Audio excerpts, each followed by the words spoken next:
హైదరాబాద్ లో ఉచిత కన్సల్టేషన్ మరియు స్క్రీనింగ్ కొరకు ఎవిస్ హాస్పిటల్స్ ని సంప్రదించండి.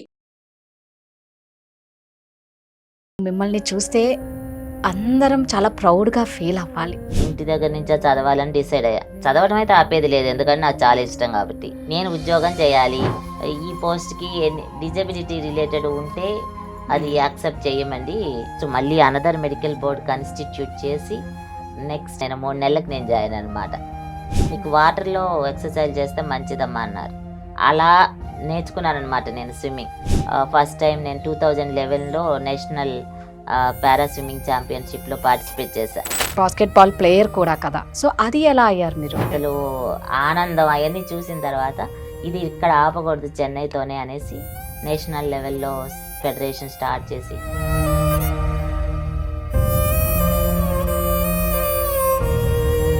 సెలబ్రిటీస్ అంతా మీ దగ్గరకు వచ్చారు, పెద్ద పెద్ద క్రికెటర్స్ అని విన్నాం. ఏఆర్ రెహమాన్ గారు నా బుక్ కూడా ఆయన ముందు మాటలు అక్కడ రాశారు. ఆయన చాలా అప్రిషియేట్ చేస్తూ. తీరని బాధ అంటే ఏం చెప్తారు?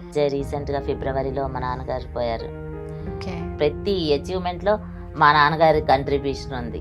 అంటే మాధవి గారి డే రొటీన్ ఎలా ఉంటుంది ఒక్కసారి? ఇక నాకు other than my office timing వీటి మీద ఎక్కువ స్పేర్ చేస్తాను. మా మహాలక్ష్మి వ్యూయర్స్ అందరికి మీరు చెప్పే మాట ఏంటి? ఛాలెంజ్ వచ్చినప్పుడు మీరు భయపడద్దు, దాంట్లో ఏదో ఒక గొప్ప అవకాశం ఆ భగవంతుడు మనకి ఇస్తున్నాడు.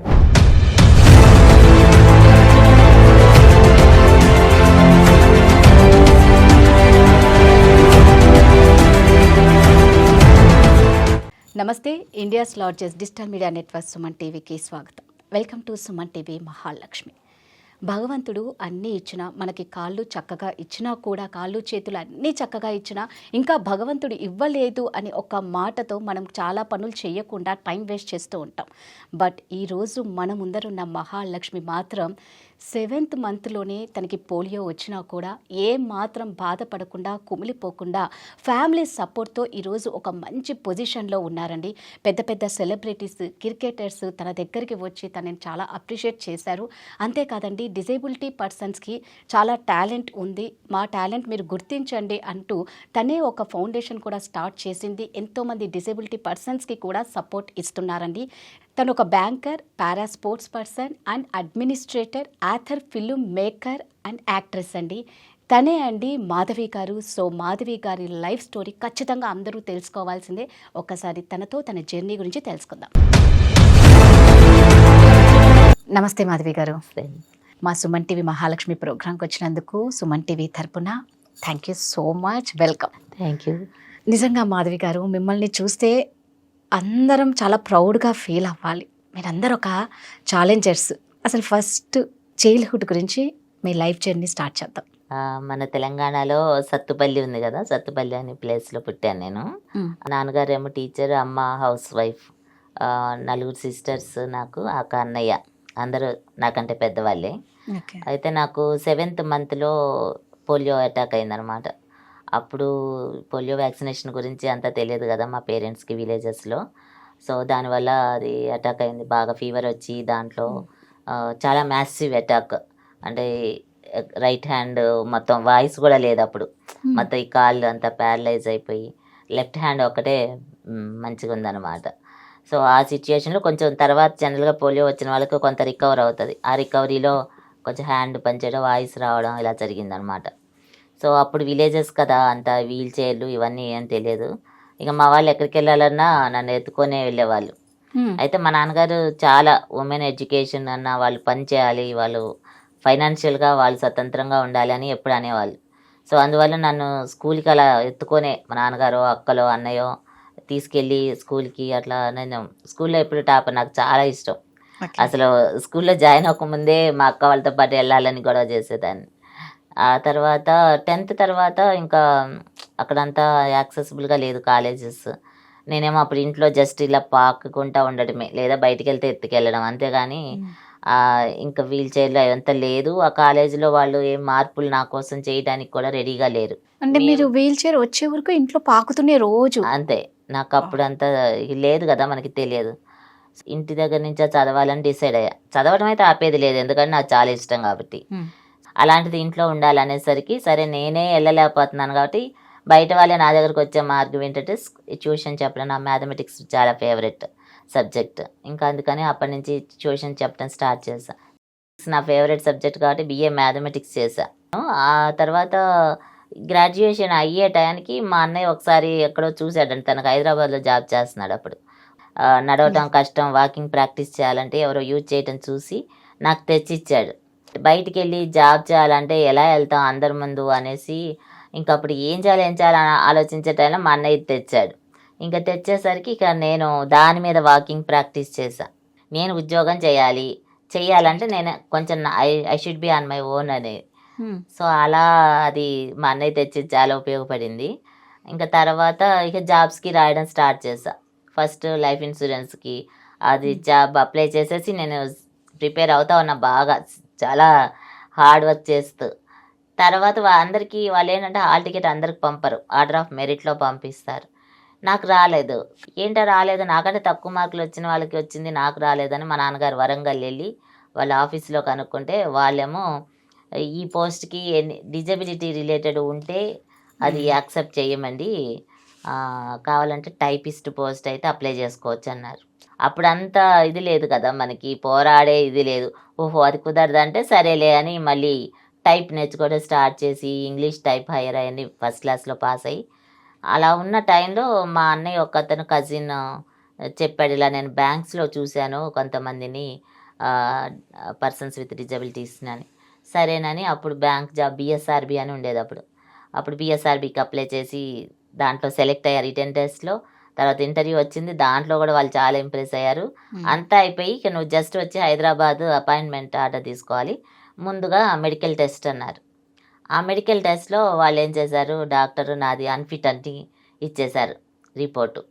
ఆ మెడికల్ బోర్డు హెడ్గా ఉన్న ఆయన చిల్డ్రన్ స్పెషలిస్ట్, ఆయన without taking any opinion from orthopaedic surgeon నాది అన్ఫిట్ అని ఇచ్చేశారు. సో ఆ పాయింట్ తీసుకుని మా నాన్నగారు మంచి రిప్రజెంటేషన్ తయారు చేశారు. ఆ రిప్రజెంటేషన్ చూసి వాళ్ళకి అర్థమైంది వాళ్ళ మిస్టేక్ ఏంటని. వాళ్ళు నెక్స్ట్ మళ్ళీ అనదర్ మెడికల్ బోర్డ్ కాన్స్టిట్యూట్ చేసి after taking orthopaedic surgeon next నాకు మా బ్యాచ్ వాళ్ళు జాయిన్ అయిన 3 నెలలకు నేను జాయిన్ అనమాట. ఈ 3 నెలలు మేము హైదరాబాద్లోనే ఉండి అదొక పెద్ద అచీవ్మెంట్ మాకు. సో అలా నేను స్టేట్ బ్యాంక్లో వేరు ప్లేసుల్లో పనిచేశాను, హైదరాబాద్లో కూడా చేశాను.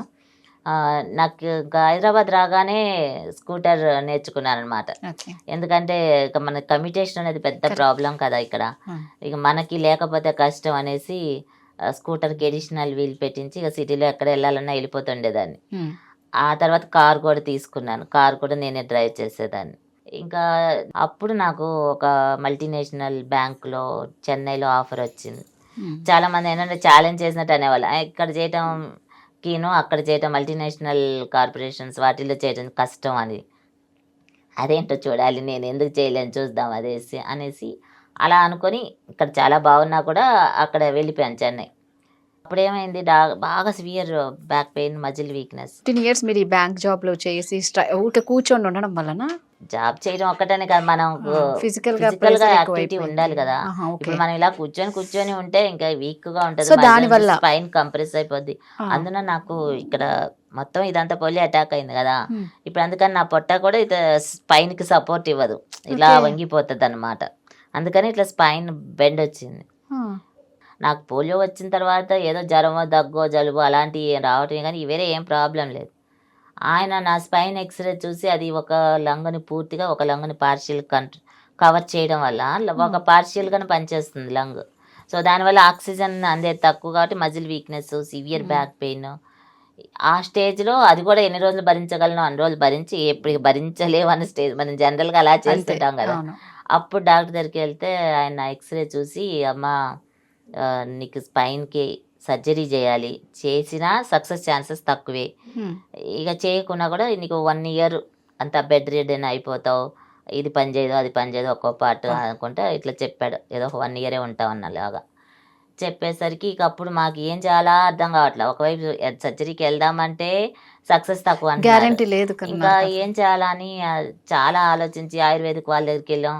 వాళ్ళు ఏదో టెంపరీ రిలీఫే కానీ ఇది చిన్నప్పటి నుంచి వాడితేనే ఎక్కువ యూజ్ ఉంటుంది అన్నారు. ప్రతి వాళ్ళు అదే చెప్తారు, చిన్నప్పటి నుంచి వాడాలి అని. మనకేమో ఎంత అప్పుడు చేయలేదు కదా, తెలియదు. నా స్టూడెంట్ ఒక ఫిజియోథెరపిస్ట్ అయ్యాడు అనమాట మా ఊరు దగ్గరలోనే. అంటే మీరు ట్యూషన్ చెప్పిన స్టూడెంట్ రాజేష్ అని. తాను ఆనంద్ జ్యోతి అని ఒక ఫిజియోథెరపిస్ట్ చెన్నైలోనే ఉన్నారు, చాలా మంచి ఫిజియోథెరపిస్ట్ ఉన్నారండి. అంటే అప్పుడు ఆయన దగ్గరికి వెళ్తే ఆయన ఈ ఎక్సర్సైజ్లు ప్రాణాయామ వీటితో పాటు నువ్వు హైడ్రోథెరపీ నీకు వాటర్లో ఎక్సర్సైజ్ చేస్తే మంచిదమ్మా అన్నారు. అంటే ఇక అందరు మా వాళ్ళందరూ ఆశ్చర్యపడడం, నాకేమో నీళ్ళు అంటే చచ్చే ఇష్టం. ఇట్లా టెంపుల్స్కి అది వెళ్తే ఆ పాండ్స్లో కాళ్ళు పెట్టుకోవాలని అలా కోరిక. మా వాళ్ళందరూ అమ్మో నువ్వు అక్కడ వెళ్తే కింద పడిపోయావంటే కష్టం అని అసలు తీసుకెళ్లేవాళ్ళు కాదు భయంతో. అలాంటిది ఆయన హైడ్రోథెరపీ అంటే నాకు మాత్రం చాలా ఆనందం వేసింది. ఈ రూపంగా అయినా నీళ్ళలో ఎంటర్ అవ్వచ్చు అని. మా వాళ్ళందరికీ టెన్షన్, ఇదేంటి అసలు ఈయనకి ఏమైనా తెలుసా లేదా, నీలాంటి అమ్మాయి ఏంటి నీళ్ళలో ఎంటర్ అవ్వటం ఏంటని. ఇప్పటికీ మా ఫిజియోథెరపిస్ట్ గుర్తు చేసి నవ్వుతుంటాడు, మీ ఇంట్లో 20 మంది వచ్చారు నిన్ను నీళ్ళలో ఎంటర్ చేయాలంటే అందరికి టెన్షన్ అనమాట. కానీ నీళ్ళలో ఎంటర్ అయిన తర్వాత తెలిసిందనమాట ఇదే బెస్ట్ ప్లేసు. ఎనర్జీ తక్కువ ఉన్న వాళ్ళకి కానీ ఓల్డ్ పీపుల్కి కానీ, ఎవరైతే ప్రెగ్నెంట్ ఉమెన్, ఒబేస్ పీపుల్, ఎవరైతే గ్రౌండ్ మీద నేల మీద ఎక్సర్సైజ్ చేయడం కష్టంగా ఉంటుందో వాళ్ళకి నీళ్ళలో ఈజీ. ఎందుకంటే వాటర్ బయన్సీ వల్ల మన వెయిట్ తక్కువ ఉంటుంది.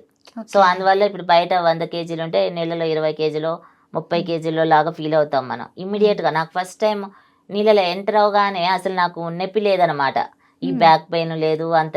ఏంటా అంటే అప్పుడు నాకు అదేదో మ్యాజిక్ లాగా అనిపించింది. ఇది వాటర్ బయన్సీ వల్ల మన నీళ్ళలో ఉన్నప్పుడు వెయిట్ తక్కువ కదా, ఇమీడియట్గా బోన్స్ మజిల్స్ రిలాక్స్ అయిపోతాయి అనమాట. ఇప్పుడు స్విమ్మింగ్ నేర్చుకోవాలని నాకు బాగా కోరిక. ఇక ఎలా ఉండేదంటే మొదట్లో నాకు అమ్మో థెరపీ చేయటమే ఏదో గొప్పలా ఉంది, స్విమ్మింగ్ అంటే వాళ్ళు నవ్వుతారేమో కోచ్ వాళ్ళు అని ఒక ఫీలింగ్ మనసులో ఉండేది.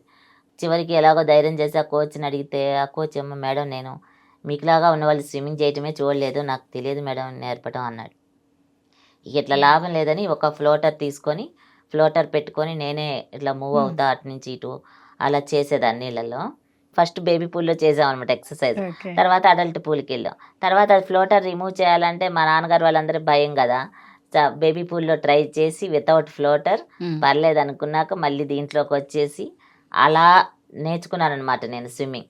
నేర్చుకున్నాక ఒక కార్పొరేట్ ఒలింపియాడ్లో ఎందుకో మా ఆఫీస్లో ఇలా కనిపిస్తే స్విమ్మింగ్ ఉంది దాంట్లో స్పోర్ట్స్ కాంపిటీషన్లో, అది ఓన్లీ ఫర్ కార్పొరేట్ ఎంప్లాయీస్. నా పేరు ఇచ్చాను, వెళ్ళిపోయాను. వెళ్తే అక్కడ అంతమందిలో నేను ఒక్కదాన్నే పర్సన్ విత్ డిజబిలిటీ, మిగిలిన వాళ్ళంతా నాన్ డిజేబుల్డ్. సో అయినా వాళ్ళకి భయం వేసింది నన్ను అలౌ చేయాలంటే. కానీ నా కాన్ఫిడెన్స్ చూసి ఇక అలౌ చేసి నా ముందు ఒక 2 స్విమ్మర్ మంచి స్విమ్మర్స్ని, వెనక ఒక 2 స్విమ్మర్స్ని పెట్టారు. ఈమె కనుక మధ్యలో అది మంచి 50 metre international standard pool, 10 feet depth 50 metre ఇదనమాట. దాంట్లో నేను కంప్లీట్ చేసా 50 మీటర్. ఇక అప్పుడు అసలు నేను బయటకు వచ్చేసరికి అందరు విపరీతమైన ఏదో ఒలింపిక్ గోల్డ్ మెడల్ గెలిచేలాగా వాళ్ళందరూ అప్రిషియేట్ చేసి నాకు most encouraging sports person award ఇచ్చారనమాట. ఎంత ఆనందం అంటే నేను ఎప్పుడు ఎక్స్పెక్ట్ చేయలేదు అసలు స్పోర్ట్స్లో నేను వెళ్తాను. కాలేజ్ స్కూల్లో చదువుకునే రోజు కూడా అప్పుడు అన్నీ నాకు స్టడీ రిలేటెడ్ అన్నీ ఫస్ట్ వచ్చేది, లేదా ఎలక్యూషను అలా, లేకపోతే సే రైటింగు అన్నిట్లో ఫస్ట్ నేను. కానీ ఇట్లా స్పోర్ట్స్కి వచ్చేసరికి ఏముండేది కాదు నాకు. అలాంటిది నేను ఈ వయసులో ఇప్పుడు స్పోర్ట్స్ పర్సన్గా రికగ్నిషన్ రావడం అనేది చాలా ఇది అనిపించింది అనమాట. అప్పుడు కొంతమంది సజెస్ట్ చేశారు, నువ్వు మా ఫిజియోథెరపిస్ట్ కూడా చెప్పారు పారాలింపిక్స్ అని ఉంటాయి, ఇక్కడేమో మనం కంపీటింగ్ విత్ నాన్ డిజేబుల్, అది ఫెయిర్ కాంపిటీషన్ కాదు కదా. సో అప్పుడు నేను వాళ్ళకి రాసి పారాలింపిక్ స్విమ్మింగ్ ఫెడరేషన్ వాళ్ళకి ఫస్ట్ టైం నేను 2011లో నేషనల్ పారా స్విమ్మింగ్ ఛాంపియన్షిప్లో పార్టిసిపేట్ చేశాను. అయితే అప్పటికే నేను వెళ్ళేటప్పుడే నాకు ఇంత బాగుంది కదా అనేసి నేను SV2K అని మూమెంట్ స్టార్ట్ చేసి అందరికి చెప్పడం స్టార్ట్ చేశాను అనమాట. ఇంత మంచి విషయం ఎవరికి తెలియదు, పేరెంట్స్కి తెలియదు, పర్సన్స్ విత్ డిజబిలిటీస్కి తెలియదు, సొసైటీలో తెలియదు. సో అలా స్టార్ట్ చేసి అందరికి చెప్తుండేదాన్ని. ఇంకా తర్వాత మేము క్లాసిఫికేషన్ అని ఉంటుంది ఈ పారా స్పోర్ట్స్లో, అంటే according to the functional ability, వాళ్ళు సేమ్ ఫంక్షనల్ ఎబిలిటీ ఉన్న వాళ్ళందరినీ ఒక గ్రూప్ చేస్తారు. నా కేటగిరీలో అప్పుడు నేను ఛాంపియన్, నేషనల్ ఛాంపియన్ అనమాట. అప్పుడు నాకు 40 years ఏజ్.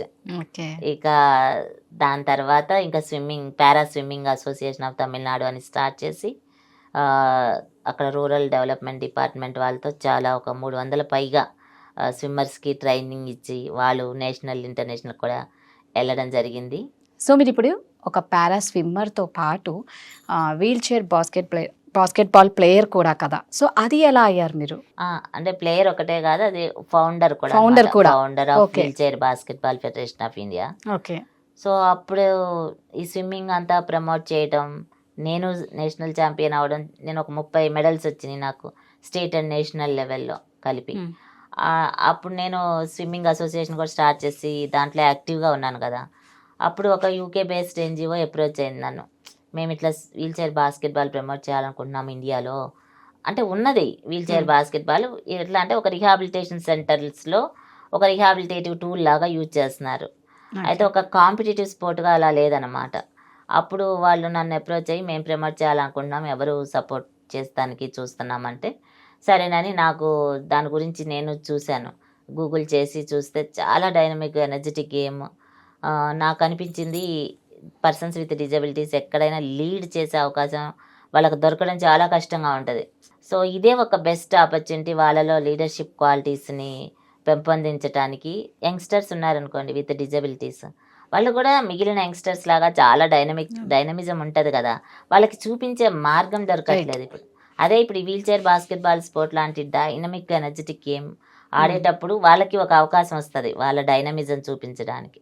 ఇవన్నీ ఆలోచించి దీన్ని ప్రమోట్ చేయాలని మేము అప్పటికే SV2Ken అని ఇది ఒక ట్రస్ట్ లాగా YWTC అని రిజిస్టర్ చేసాం. దాని ద్వారా కొన్ని క్యాంపులు అరేంజ్ చేసి అమేజింగ్ రిజల్ట్స్ అనమాట. వచ్చిన పార్టిసిపెంట్స్ విలేజెస్ నుంచి వచ్చిన వాళ్ళు వారం రోజుల క్యాంప్ తర్వాత వాళ్ళలో వచ్చిన కాన్ఫిడెన్స్ కానీ అసలు ఆనందం అవన్నీ చూసిన తర్వాత ఇది ఇక్కడ ఆపకూడదు చెన్నైతోనే అనేసి నేషనల్ లెవెల్లో ఫెడరేషన్ స్టార్ట్ చేసి నాతో పాటు ఇలా ఇష్టమైన వాళ్ళు కొంతమంది జాయిన్ అయ్యి మేము దాన్ని ముందుకు తీసుకెళ్ళాం అనమాట. మాధవి గారు అలు పెరగకుండా కష్టపడుతూనే ఉంటారు, అంటే ఎంతో మందికి ధైర్యాన్ని ఇస్తారు. మీరు అంటే మీ స్టోరీ వింటే మాకే ఇంత ధైర్యాన్ని ఇస్తే మీ ఇంట్లో వాళ్ళకు మీరు ఇచ్చే ధైర్యం ఇవన్ననాతీతమేమో అలాగే అనిపిస్తారు వాళ్ళంతా. మిమ్మల్ని చూస్తే వాళ్ళకే ధైర్యం, వాళ్ళు బాధపడుతున్నా తిను ధైర్యం ఇస్తారండి, ఏం కాలే అని చెప్పి. సూపర్ ఉమెన్ అని చెప్పుకోవాలి. అయితే మీరు చాలా చేశారు కాబట్టి ఫస్ట్ మీకు ఎలాంటి రికగ్నైజేషన్ వచ్చింది? మీరు ఇంత కష్టపడడానికి సాటిస్ఫై ఉందా? మీకు గవర్నమెంట్ నుంచి ఎటువంటి సపోర్ట్ వచ్చేది మీకు? తమిళనాడులో మేము స్టార్ట్ చేసినప్పుడు చాలా సపోర్ట్ మేము అంటే కంటిన్యూస్గా వెళ్ళడం వాళ్ళకి చెప్పడం వల్ల స్లోగా వాళ్ళు జీవో ఇష్యూ చేశారు పారా స్పోర్ట్స్కి.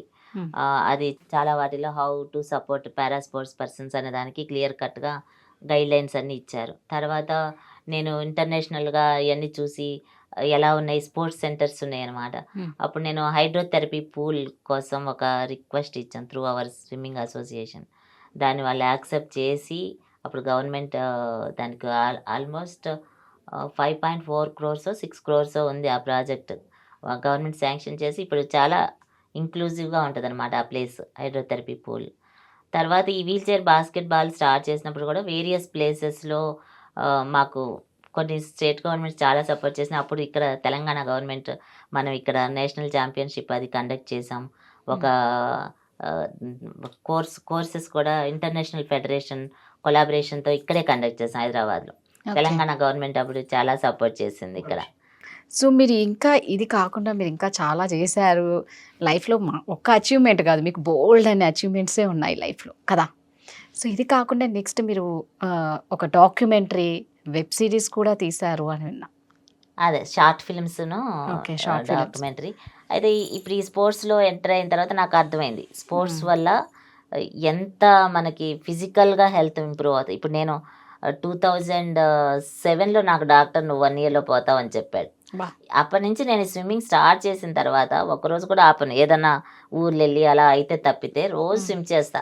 ఈ రోజు కూడా ఇక్కడ ఉండి మీకు ఇంటర్వ్యూ ఇస్తున్నానంటే స్విమ్మింగ్ అనేది మేజర్ కారణం. సో నాకు అర్థమైంది ఏంటంటే స్పోర్ట్స్ వల్ల ఫిజికల్ హెల్త్ మెంటల్ హెల్త్ కూడా ఇంప్రూవ్ అవుతుంది. ఆ తర్వాత నెక్స్ట్ నేను ఇవన్నీ చేసేటప్పుడు దీనికి ప్రమోట్ చేయడానికే నేను సోషల్ మీడియాలో పోస్టులు రాయడం, బ్లాగింగ్ చేయడం, పుస్తకం కూడా నా ఆటోబయోగ్రఫీ రాశాను స్విమ్మింగ్ అగెన్స్ట్ ద టైడ్ అని. ఇట్లా ఎంత ప్రమోట్ చేయగలం అని చూస్తున్నప్పుడు నాకు విజువల్ మీడియా అనేది చాలా పవర్ఫుల్ కదా. సో ఎంటర్టైన్మెంట్ ఇండస్ట్రీలో చూస్తే పర్సన్స్ విత్ డిజబిలిటీస్ అంత వేళ్ల మీద లెక్క పెట్టేలా ఉన్నారు. ఎందుకు అంటే వాళ్ళకి ఎవరు ట్రైనింగ్ ఇచ్చి ఎక్స్పీరియన్స్ ఇచ్చే అంత ఇది టైం ఎవరికి లేదు. అందరూ ఎవరు కమర్షియల్ యాంగిల్లో వాళ్ళు చూసుకుంటున్నారు. అప్పుడు మేము మా ట్రస్ట్ ద్వారా film and television institute of ఇండియాని అప్రోచ్ అయ్యి ఇట్లా చాలా కోర్సెస్ అరేంజ్ చేసి screen play writing, acting, dubbing అలాగా వాళ్ళ టాలెంట్ని ఉపయోగించి ప్లస్ కొంతమంది వాలంటీర్స్ నాన్ డిజేబుల్ అలా వాళ్ళతోటి యాక్చువల్ ఫస్ట్ ఒక when opportunity నాక్స్ the recruiters door అని అలా కొన్ని షార్ట్ ఫిల్మ్స్ ఒక స్పాన్సర్ దొరికారు మాకు, వాళ్ళ సపోర్ట్తో తీసి ఇప్పుడు వాటిని అంటే మంచి పవర్ఫుల్ మెసేజెస్తో తీసాం అన్నమాట. వాటిని వీలైనంత వాటిని ఎక్కువ చోట స్ప్రెడ్ చేసి అలా more and more opportunities persons with డిజబిలిటీస్కి తీసుకురావాలి అని ఆ ప్రయత్నం అలా జరుగుతుంది. నిజమే కదా, ఇప్పుడు ప్రతి ఒక్కరిలో ఒక టాలెంట్ భగవంతుడు ఇస్తాడు. ఇక్కడ వచ్చేసరికి ఏమైపోతుందంటే వీళ్ళు డిసేబిలిటీ ఉన్నవాళ్ళు కదా, వీళ్ళకి ఏది రాదేమో అని పక్కన పెడుతూ ఉంటారు. బట్ మీరు వాళ్ళల్లో ఉన్న టాలెంట్ని బయటికి తీశారు చూడండి, అది గ్రేట్. సో మాధవి గారు, ఇప్పుడు లైఫ్లో ఒక మంచి హ్యాపీ మూమెంట్ అంటే ఏం చెప్తారు? హ్యాపీ మూమెంట్ అంటే అదే స్విమ్మింగ్ని నేను చేయగలను అని తెలుసుకున్న మూమెంట్. ఎందుకంటే వాటర్లో ఉన్నప్పుడు నాకు ఈ రోజుకి కూడా చిన్నపిల్లలాగా అదే ఆనందం. నేను ఇప్పుడు స్విమ్మింగ్ నీళ్ళలో ఉన్నానంటే ఒట్టి స్విమ్ చేయటం కాదు, ఎక్సర్సైజులు చేస్తాను, యోగా కూడా చేస్తాను, యోగాసనాస్ కూడా నేను నీళ్ళల్లో వేస్తాను, డాన్స్ చేయాలనిపిస్తే డాన్స్ చేసి, ఏదైనా నడవాలంటే వాటర్లో నడవచ్చు. ఇవన్నీ నేను నేల మీద చేయడం కష్టం, బట్ నీళ్ళలో ఈజీ చేస్తా. సో అందుకని ఆ నీళ్ళలో ఎంటర్ అయిన మూమెంటే నాకు, అది ఏ రోజైనా అప్పుడు మొదటిసారి ఎంత ఆనందపడ్డానో ఈ రోజు ఎంటర్ అయినా అంతే ఆనందం. సో ఆ నీళ్ళ ఈ రోజు మీకు లైఫ్ టైం పెంచిందేమో. 2007లో డాక్టర్ ఓన్లీ 1 year అంటే ఈ రోజు ఇలా ఉన్నారంటే కేవలం స్విమ్మింగ్ వల్లే అంటారు. అంతే, అంత పవర్ ఉందా స్విమ్మింగ్? చాలా చాలా అంటే చాలా. అది అందరికి తెలియాలి, అసలు తెలియదు కదా. ఇప్పుడు ఎల్డర్లీ పీపుల్ కూడా వాళ్ళు చూడండి ఇళ్లలో ఉండిపోతున్నారు కదా, వాళ్ళు యాక్చువల్గా స్విమ్మింగ్ రానవసరంలా స్విమ్మింగ్ పూల్లో దిగి వాకింగ్ చేసినా కూడా they can walk better on the ground. ఇవన్నీ ఏంటంటే మనకు అంత అవేర్నెస్ లేకపోవడం వల్ల. యాక్చువల్గా మేము ఈ యాక్టివిటీస్ అన్ని స్టార్ట్ చేసినప్పుడు ఎక్కడ వెళ్ళాలి, మన ఫెసిలిటీస్ అలౌ చేయరు. ఈ రోజు కూడా స్విమ్మింగ్ పూల్స్లో పర్సన్స్ విత్ డిజబిలిటీస్ని అలౌ చేయని వాళ్ళు ఉన్నారు, వాళ్ళు భయపడి. సో ఎవరు అలౌ చేస్తారు? మన గవర్నమెంటే కదా. సో అప్పుడు నేను తమిళనాడు గవర్నమెంట్ని అప్రోచ్ అవ్వడం, వేరియస్ ప్లేసెస్ని యాక్సెసిబుల్గా చేయటం గురించి. తర్వాత మేము ఒక ప్రపోజల్ ఇచ్చాం అనమాట, హైడ్రోథెరపీ పూల్ కన్స్ట్రక్ట్ చేయడానికి. ఎందుకంటే it should set an example for other facility owners అని. అప్పుడు అక్కడ గవర్నమెంట్ శాంక్షన్ చేసింది అరౌండ్ 6 crores ప్రాజెక్ట్ అది. ఇప్పుడు ఇక్కడ అదంతా రెడీ అయ్యి ఫంక్షన్ అవుతుంది అక్కడ. అది చాలా ఇంక్లూజివ్గా ఉంటుంది అనమాట, ఎల్డర్లీ పీపుల్ అయినా పర్సన్స్ తమిళనాడులో, చెన్నైలో ఉంది అది. తర్వాత గవర్నమెంట్ సపోర్ట్ చేస్తూ పారాస్పోర్ట్స్ని మేము ఇచ్చిన రిక్వెస్ట్ని బేస్ చేసుకొని నేను వెళ్ళి చాలాసార్లు రిక్వెస్ట్ చేసి వాళ్ళు ఇష్యూ కూడా చేశారు, పారాస్పోర్ట్స్ని సపోర్ట్ చేస్తా. తర్వాత వీల్ చైర్ బాస్కెట్బాల్ సంబంధించి వేరియస్ స్టేట్స్కి వెళ్ళినప్పుడు అక్కడ కొన్ని స్టేట్స్ వాళ్ళు చాలా సపోర్ట్ చేశారు. దాంట్లో మన తెలంగాణ ఉంది. ఇక్కడే మేము కోర్సెస్ కండక్ట్ చేసాం, కోచెస్, రిఫరీస్, ఇదంతా టెక్నికల్ ఎక్స్పర్టీస్ లేదు కదా wheel chair basketball new sport కాబట్టి. ఇక్కడ మన గవర్నమెంట్ చాలా సపోర్ట్ చేసింది అప్పుడు. తర్వాత వీళ్ళు వీల్ చైర్స్ కూడా ఇచ్చారు మా ప్లేయర్స్కి, ఒక 20 స్పోర్ట్స్ వీల్ చైర్స్ దాకా ఇక్కడ. తర్వాత హైదరాబాద్లో. తర్వాత మేము నేషనల్ ఛాంపియన్షిప్ 2017లో ఇక్కడే కండక్ట్ చేసాం. అప్పుడు కూడా ఇక్కడ మంచి గవర్నమెంట్ సపోర్ట్ చేయడం జరిగింది. సో అలా కొన్ని ప్లేసెస్లో స్టేట్ గవర్నమెంట్స్ కానీ సెంట్రల్ గవర్నమెంట్ ఢిల్లీలో అలా కండక్ట్ చేసినప్పుడు మంచి సపోర్ట్ కొన్ని చోట్ల బాగా దొరికింది మాకు. తర్వాత ఇంకా రికగ్నిషన్ పార్ట్ అంటే నేనైతే యాక్చువల్గా అది రికగ్నిషన్ కోసం అని ఏం చేయట్లేదు, నా మనసుకి ఇది మంచిది అనిపించింది, దీనివల్ల ఎక్కువ మంది బెనిఫిట్ అవుతారని. రాజీవ్ గాంధీ ఖేల్ రత్న అవార్డ్స్ సెలెక్షన్ కమిటీలో 2017లో సెంట్రల్ గవర్నమెంట్ వాళ్ళు నన్ను మెంబర్గా తీసుకోవడం జరిగింది. అది ఒక చాలా గొప్ప రికగ్నిషన్ అని చెప్పుకోవాలి. తర్వాత ఈ మధ్య ఫ్రెంచ్ గవర్నమెంట్ వాళ్ళు ఒక 15 women from India successful women select చేసి ఒక ప్రాజెక్ట్ కింద చేశారు. ఒక బుక్లెట్ కూడా వచ్చింది దాని మీద 15 women గురించి. దాంట్లో నన్ను సెలెక్ట్ చేశారు ఇండియా నుంచి. ఇంక ఇవి కాకుండా చాలా అవార్డ్స్ అవి చాలా మంది ఇవ్వడం జరిగింది. ఇవన్నీ ఒక ఎత్తు అయితే పెద్ద పెద్ద వాళ్ళందరూ సెలబ్రిటీస్ అంతా మీ దగ్గరకు వచ్చారు, పెద్ద పెద్ద క్రికెటర్స్ అని విన్నాము. మాకు ఒకసారి సచిన్ టెండూల్కర్ గారిని కలిసే అవకాశం వచ్చింది. మా ప్లేయర్స్ని తీసుకొని వెళ్ళాము. ఆయన ఒక ప్రోగ్రామ్కి చెన్నై వచ్చినప్పుడు వాళ్ళు ఆర్గనైజర్స్ ఇన్వైట్ చేశారనమాట మమ్మల్ని. ఓకే. సో ఆయన చాలా అప్రిషియేట్ చేసి ఎంకరేజ్ చేశారు మా ప్లేయర్స్ని. తర్వాత వీరేంద్ర సెహ్వాగ్ గారు మన నేషనల్ ఛాంపియన్షిప్ హైదరాబాద్లో జరిగినప్పుడు ఇక్కడికి రావడం జరిగింది. అది ఒక చాలా సపోర్ట్ అయిందనమాట. ఈ స్పోర్ట్ గురించి జనాలకు తెలియడానికి అది చాలా ఉపయోగం అయింది. అలా ఇంకా రాహుల్ ద్రావిడ్ గారిని కలిసాను, అభినవ్ బింద్రే గారిని కలవడం జరిగింది. తర్వాత ఇట్లా ఎంటర్టైన్మెంట్ ఇండస్ట్రీ సైడ్ ఏమో ఏఆర్ రెహమాన్ గారు చాలా ఈవెన్ నా బుక్ కూడా ఆయన రాశారు. మన ముందు మాటలో అక్కడ ఆయన చాలా అప్రిషియేట్ చేస్తూ మా ఎఫర్ట్స్ గురించి ఏఆర్ రెహమాన్ గారు రాశారు. సో అలా చాలామంది పెద్దవాళ్ళని కలిసే ఛాన్స్ వచ్చింది. వాళ్ళు చాలా అప్రిషియేట్ చేసి ఎంకరేజ్ చేసి బాగా ఇచ్చేశారు. సూపర్. ఎందుకంటే మాధవి గారు మంచి మనసుతో చేశారు కాబట్టి ఆ భగవంతుడు ఎంత పెద్ద పెద్ద వాళ్ళని మీ దగ్గరికి పంపించారు కదా. సో వీళ్ళందరినీ విశ్వనాథన్ ఆనంద్ గారు ఆయన మా దానికి ముందు మాట రాసింది విశ్వనాథన్ ఆనంద్ గారు. ఓకే. రాయడం జరిగింది. సూపర్. నేను ఇట్లా వేరియస్ ప్లేసెస్కి వెళ్ళి ఇట్లా ఇంక్లూజన్ ప్రమోట్ చేయడానికి చేస్తుంటాను కదా. ఇంకా వచ్చిన ఒక గొప్ప అవకాశం ఏంటంటే నాకు మసూరిలో ట్రైనింగ్ అకాడమీ ఉంది, LBSNAA అని. అక్కడ ఒక IAS ఆఫీసర్స్ వస్తారు ట్రైనింగ్కి, మిడిల్ మేనేజ్మెంట్లో అట్లా మిడ్ టర్మ్ ట్రైనింగ్కి వచ్చిన వాళ్ళకి మాట్లాడే అవకాశం వచ్చింది కొన్నిసార్లు నాకు. సో అది ఏంటంటే అంతమంది decision makers, hundreds of decision makers at one place కలవడం, వాళ్ళకి నేను ఈ challenges persons with disabilities face చేసేయి, వాళ్ళ సైడ్ నుంచి ఏం చేస్తే ఇంకా సిచ్యువేషన్ బెటర్గా ఉంటుందని చెప్పే అవకాశం వచ్చింది. అది ఒక అద్భుతమైన అవకాశం. సూపర్. అన్ని గోల్డెన్ ఆపర్చునిటీసే వచ్చాయి మాధవి గారి దగ్గరికి. అయితే అంతమందిని కలవడం ఒక అవకాశం అయితే, నేను మాట్లాడిన తర్వాత అంత పెద్ద పెద్ద ఆఫీసర్ వాళ్ళు జూనియర్స్ కాదు, ఫ్రెషర్స్ కూడా కాదు, ఒక 15 ఏళ్ళ సర్వీస్ పైన ఉన్న వాళ్ళు, నేను మాట్లాడిన తర్వాత IAS ఆఫీసర్స్ వాళ్ళు నాన్నగారికి పాదాభివందనం చేశారనమాట. ఇంత విలేజ్ నుంచి, లోయర్ మిడిల్ క్లాస్ ఫ్యామిలీ నుంచి ఒక అమ్మాయి విత్ సివియర్ డిజబిలిటీ, ఇలాంటి అమ్మాయిని ఇలాంటి స్టేజ్కి ఈరోజు తెచ్చారంటే అందరికీ అర్థం అవుతుంది కదా పేరెంట్స్ ఎంత సపోర్ట్ చేస్తుంటారు. సరే నా కృషి పట్టుదల అవన్నీ ఒక సైడ్ ఉన్నా మనకి ఎన్నున్న సపోర్టింగ్ పేరెంట్స్ అది ఇంపార్టెంట్ కదా. అది చూసి ఇంత బాగా ఈ అమ్మాయిని పెంచారు మీరు అని మా నాన్నగారికి పాదాభివందనం చేశారు. ఆ రోజు మాత్రం అసలు నేను మర్చిపోలేను. మీ నాన్న సపోర్ట్ ఉంది కాబట్టి మీరు ఇన్నిటికి రీచ్ అవ్వగలిగారు. ఈరోజు మాధవి గారు అంటేనే ఒక స్పేస్ మీకంటూ మీరు ఒక క్రియేట్ చేసుకున్నారు. హ్యాపీ మూమెంట్ అయితే చెప్పారు. లైఫ్లో తీరని లోటు, తీరని బాధ అంటే ఏం చెప్తారు? అదేనండి, ఈ మధ్య రీసెంట్గా ఫిబ్రవరిలో మా నాన్నగారు పోయారు. అది ఎంత బాధాకరమైందో చెప్పలేనమాట. ఎందుకంటే నా లైఫ్లో ఈచ్ అండ్ ఎవ్రీ స్టేజ్లో మా నాన్నగారు ఉన్నారు. నేను అది స్కూల్కి వెళ్ళేటప్పుడైనా లేకపోతే ట్యూషన్స్ కండక్ట్ చేసేటప్పుడు కూడా అన్ని అరేంజ్మెంట్ చేసి, నువ్వు ఎక్కువ స్ట్రెయిన్ అవ్వకూడదు, తక్కువ మందే ఉండాలి నీకు స్టూడెంట్స్ అని చెప్పేవాళ్ళు.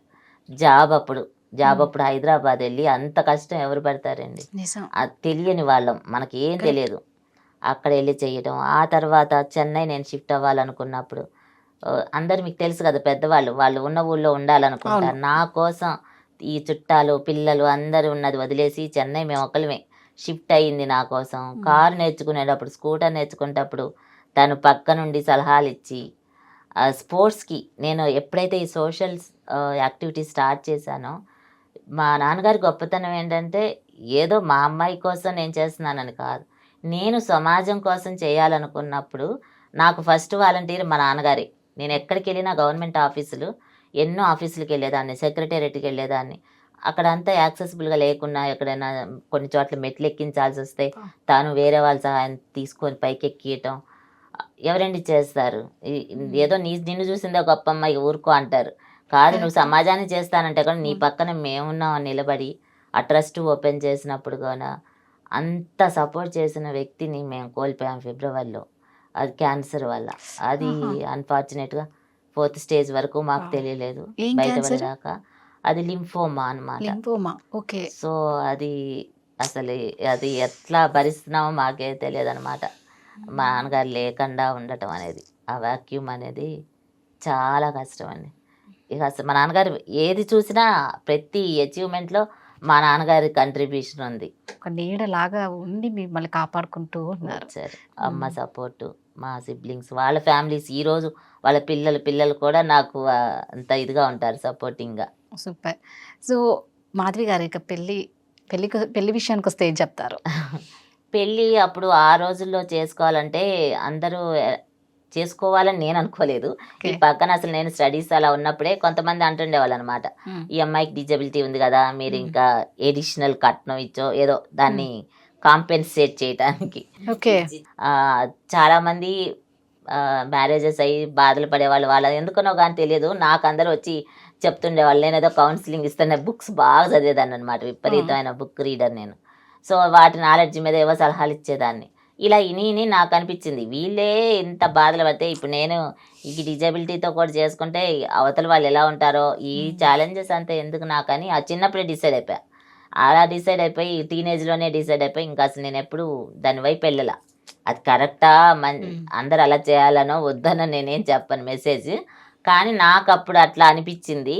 ఇక ఆ తర్వాత నాకు టైం కూడా లేదు, ఎప్పటికప్పుడు నేను ఏదో ఒక టేకప్ చేయటం అది చేయటం. ఇక ఇప్పుడు నా లైఫ్ నాకు వీటికే ఇష్టం. నిజంగా మీ స్టోరీ 10 మందికి ఇన్స్పిరేషన్ స్టోరీసే అండి ఇలాంటివి. అంటే అన్నీ ఇచ్చినా కూడా, కాళ్ళు చేతులు అన్నీ ఉన్నా కూడా భగవంతుడు మాకేం ఇయ్యలేదు, మమ్మల్ని చిన్న చూపు చూస్తున్నారు అనే బాధపడే వాళ్ళు చాలామంది ఉన్నారు. బట్ నిజంగా మీలాంటి వాళ్ళని చూస్తే ఇంకెంతకన్నా భగవంతుడు ఏమి ఇవ్వాలి? అన్నీ ఇచ్చినా ఏం చేయకుండా ఒక మాట చెప్పుకొని బతికేస్తున్నాం, ఇది కరెక్ట్ కాదు. కానీ మీరు ఆ ప్లేస్లో కూర్చొని మీవి చెప్తూ ఉంటే నిజంగా మామూలు కూడా చెయ్యరేమో, అంత డెడికేషన్ మీ దగ్గర ఉంది, ప్రతి దాని మీద డెడికేషన్ ఉంది. సో ఇంకా ఇక్కడ కాకుండా ఇంకా మీరు ఎలాంటి ప్రోగ్రామ్స్ చేసేవాళ్ళండి యుఎస్ కానీ ఇలా అవుట్ కంట్రీస్లో? Wheel chair basketball federation start చేసిన తర్వాత దాని గురించి వేరే కంట్రీస్ ట్రావెల్ చేయడం జరిగింది, కాంపిటీషన్స్ గురించి. అది కాకుండా యుఎస్ గవర్నమెంట్ వాళ్ళు మమ్మల్ని wheel chair basketball coaches and అడ్మినిస్ట్రేటర్స్ని యుఎస్కి ఇన్వైట్ చేశారు వాళ్ళ స్పోర్ట్స్ విజిటర్ ప్రోగ్రామ్ కింద. So I led that team అనమాట. సో వాళ్ళందరినీ తీసుకెళ్ళాను నేను. అదొక నైస్ ఎక్స్పీరియన్స్. మనం ఇప్పుడు యాక్సెసిబుల్గా లేక వేరియస్ ప్లేసెస్లో చాలా ఛాలెంజెస్ ఫేస్ చేస్తున్నాం కదా, అక్కడ వాళ్ళు దానికి చాలా ఇంపార్టెన్స్ ఇస్తారు. పర్టికులర్గా స్విమ్మింగ్ పూల్లో లిఫ్ట్స్ అవి ఉంటాయి, అలా అవన్నీ చూసి రావడం మంచి ఎక్స్పీరియన్స్. నేను ఇప్పుడు మా ఇంట్లో ఇప్పుడు స్విమ్మింగ్ పూల్ ఉంది అక్కడ చెన్నైలో, అక్కడ కూడా ఒక స్విమ్మింగ్ పూల్ లిఫ్ట్ అరేంజ్ చేయించుకున్నాం. ఇప్పుడు లేకపోతే నీళ్ళలో దిగడం బయటికి రావడం అనేది చాలా, వేరే వాళ్ళు లిఫ్ట్ చేయడం అనేది మనకు కూడా మంచిది కాదు, వాళ్ళకి మంచిది కాదు. సో ఇప్పుడు అలా పెట్టడం, అక్కడ చాలా నేర్చుకొని వచ్చామన్నమాట, మంచి ఫెసిలిటీస్ అవి చూసి.